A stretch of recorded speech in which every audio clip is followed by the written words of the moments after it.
नमस्कार सांग मैंने आज मु गाई पोक बाछुची। यही गाई पोक को आम गाँव में कुरकुटी बोली कही थांती।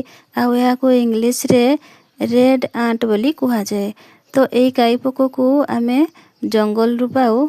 या जंगल रु गछरे थांती ताकू आनिकी भल भाव बाछि देकी आमे ताकू आज भजा करिकी खाइबू। चटणी बाटिके खाइले बहुत ही टेस्टी होता है। ताकू लंका रसुण आउ धनिया पत्र देकी भल भाव बाटी देले खाइले बहुत ही टेस्टी लगे। किंतु आज आमे ताकू भाजिकी खाइबू कारण से कुरकुटी रे बहुत अंडा अच्छी। भाजिकी खाइले बहुत ही टेस्टी लगिबो। तो एठी मु एगुडा कुरकुटी खाउची देखंतु केमती बहुत ही टेस्टी अच्छी। आउ आपण माने केमती खांती कौन कहती कमेंट रे निश्चय जणाइबे। रहिली नमस्कार, जय जगन्नाथ।